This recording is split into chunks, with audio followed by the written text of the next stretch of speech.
John Bell era un terrateniente de Adams, Tennessee, dueño de una hacienda de más de 1000 acres. En 1817, mientras supervisaba a sus esclavos, encontró una extraña criatura en su propiedad. Sus hijos Leury y Betsy ya habían visto con anterioridad extrañas criaturas merodeando en la finca. Pero lo que John encontró era un animal con cuerpo de perro y cabeza de conejo, que desapareció cuando le disparó. A partir de ese momento, la vida de los Bell se convirtió en un infierno. Esa misma noche se empezaron a oír ruidos, golpes en la puerta como si alguien quisiese entrar, gruñidos de perros como si se estuviesen peleando. Así fue como se dio a conocer la llamada bruja de los Bell. Los hijos de la familia decían que en medio de la noche, algo le arrancaba el pijama y lo arrojaba lejos.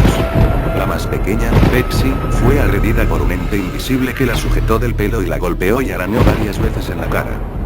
Los fenómenos siguieron durante casi un año hasta que John Bell se decidió a contárselo a sus vecinos.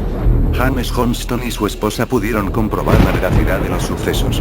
Tras pasar una noche en la casa, pudieron oír con claridad los ruidos y vieron cómo algunos objetos movían solos.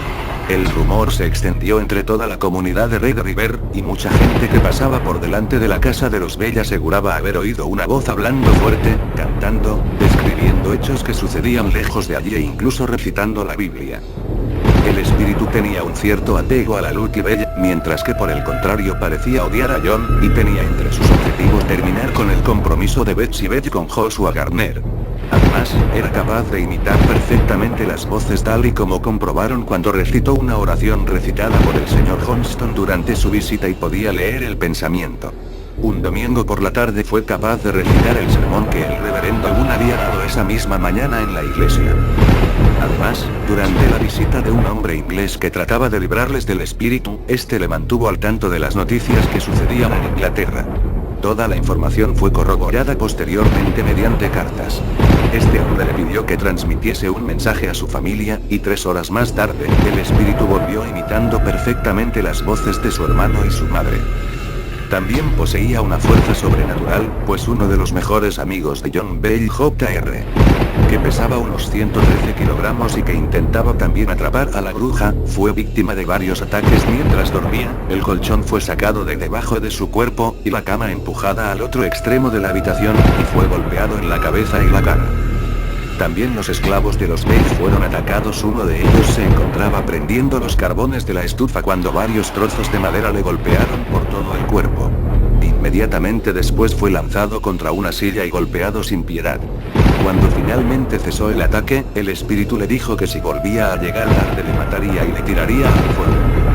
Andrew Jackson, que sería presidente de Estados Unidos, se interesó por el suceso y en 1819 se desplazó a la casa de los Bell para poder comprobarlo por sí mismo. Uno de sus acompañantes se burló del supuesto espíritu de la bruja que habitaba allí, y en ese preciso momento, las ruedas de su carro se negaron a moverse, a pesar de los tirones de los caballos. Una voz metálica dijo: "Muy bien, general, que el carretón se mueva. Lo veré de nuevo esta noche".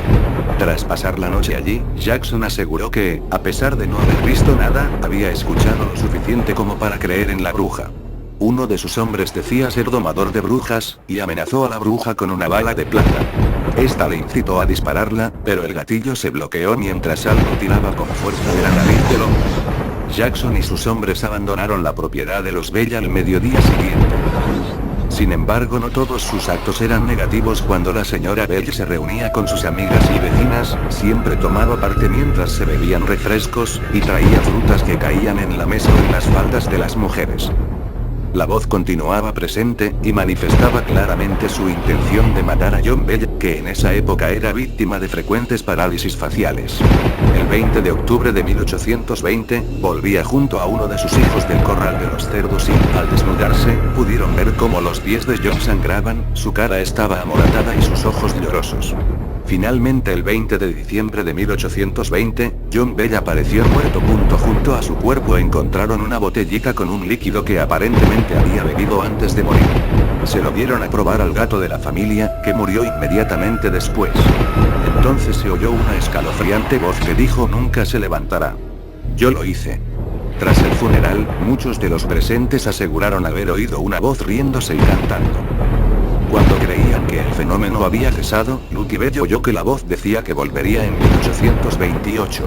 En ese año, John Bell Jr. afirmó que la voz había hablado con él y que predijo varios acontecimientos posteriores, como la Guerra Civil Americana, las guerras mundiales y la Gran Depresión. Esta vez el espíritu se fue para volver tras 107 años, es decir, en 1935.